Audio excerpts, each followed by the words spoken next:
I recently hit 1,000 days in my unobtained world, where I update through the game's history to get illegal items and discontinued features. So how did we get here? I started the world in Minecraft Beta 1.9 pre-release 1, which is a snapshot for Minecraft 1.0. And in this version, when you jumped, you would get XP. This allowed me to get a ton of extra XP, so I did all the basic starter things and was getting a lot of XP while I did it. Next, I updated to Beta 1.9 pre-release 3, where my new crazy amount of XP, I began to enchant things.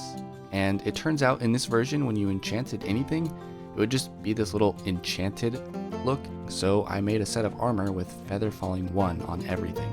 Yeah, every enchantment ended up being feather falling 1 in that version. A more notable bug in this version involves strongholds in TNT. When you blew up the end portal in the stronghold, it would actually drop the end portal frames, and that, my friends, is a cool unobtainable. So after my first foray into enchanting, it was time to move on to Beta 1.9 pre-release 4, where I enchanted a Silk Touch pickaxe and set out to find a spawner. In this version, when you mined a spawner, it actually dropped itself, so I now have a spawner in my world? Oh, I also gathered a bunch of ice. This will be useful later. With all my leftover XP, I continued to enchant until I got a very specific pickaxe with both Silk Touch and Fortune. This took me a long time, but I think it was well worth it. What do you guys think?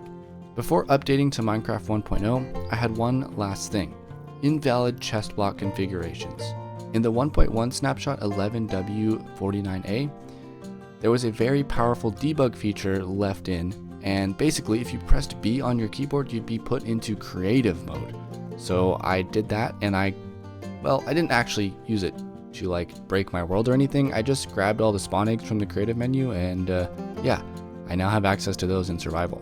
Now going into the Nether in the 1.2 snapshots, I used the ice I gathered from Beta 1.9 and let it melt in the Nether, and well, it turned to water. So water in the Nether, something you're not supposed to do. By now it was time to fight the dragon, so I updated to 12W07B and jumped into my man-made end portal. However, loading the end in this version meant there was no end island and it was complete void. An epic battle took place, and then I won the game. After beating the game, I decided to harness the power of the Ender Dragon, and I built up an Ender Dragon farm. This allowed for so much XP, it was a project well worth the time invested. As the game progresses, it was the first wave of villager time. In this version, you could get lucky and get a 19 paper trade librarian. Unfortunately, I didn't get so lucky, but I did spend hours trying. Isn't that the way? Turns out in 12W32A, zombie pigmen would spawn in with randomized gear, allowing for, well, my very first unobtainable mob, Shovel Knight, to exist. Now it's 1.4, and it turns out in 12W49A you could enchant anything with anything in the newly added anvil at the time. So look at this chest. Now it's 1.5 and the hopper was added, but the texture looked like this work in progress texture, as it would put items in where they shouldn't be going. That's not a potion. I placed a minecart in version 13W06A and turned it into a spawner minecart. Nice. Okay, welcome to April Fool's version 2.0. This is where I obtained possibly the rarest item in Minecraft, the battle sign. It's so rare because it can only be obtained in 2.0, and within 2.0, it's a really rare drop to get it with all these enchantments. I didn't get the rarest version of the battle sign, but I did get a very rare one. So I guess I got lucky. Now within 2.0, I also enlisted the help of a friend and got all 16 colors of wool-headed mobs. Look at these guys. Donkey. Oh, in 13W19A, putting items in a donkey's chest would remove all the NBT values of the items inside. So, you could get an enchanted book without enchantments, you could get a fire charge without fire charge, a rocket without duration, yeah. After a few smaller unobtainables, it was time for villagers again. And this time you could get infinite trades on one villager. Oh, and the books were free. Anyways, next it was time for possibly the most obscure unobtainable yet, a baby zombie chicken jockey that lays eggs. Yep, I guess the normal ones don't lay eggs. What should I do with these guys, by the way? Next up was the endermite that endermen don't hate, that I spawned. It's a little obscure, but if you don't know, the endermite that the player spawns from throwing ender pearls, endermen usually hate, and this is how you make an enderman farm.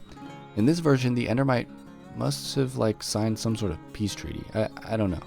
In 14W27B, the killer rabbit had a chance of spawning in survival, and this was only in the game for a little bit. But I used a tool and I found the killer rabbit in my world. Then I bred him up and now I have 4 killer rabbits. Oh, I also got an enchanted carrot on a stick. What a lucky pig. Next up was cross-world commands, the most controversial unobtainable. I was able to glitch in command blocks into my world as well as 32k tools and enchantments. I highly recommend you check out that episode. I'm really proud of it still. Next, as a community, we figured out how to obtain the space bunny. It turns out when you send a regular rabbit through an end or nether portal in the right version, you get this guy. Holy moly, guys. Yeah, I guess he's like a killer bunny that doesn't kill, but hey, I got him in space, so I call him the space bunny. Then I got silk touch shears. Yeah, you can't do that anymore. And at the time, these were the only ways to get cobwebs, so that's pretty cool. And more recently, I built up a gold farm that was able to help me craft a bunch of notch apples, which is also something you can't do anymore. Pretty cool. I also built a cursed forest and, did a bunch of other stuff, and this brings us to today, the end of 1.8 and the beginning of a new era in Minecraft. Minecraft 1.9.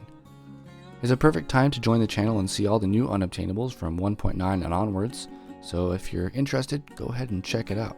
And big thanks to all my viewers over the years and my channel members. Ciaz, the LL Skip, Vela Danger, Quantum, Icy Scream, and Green Crab 6. You guys are the best. Alright, see you in the next one.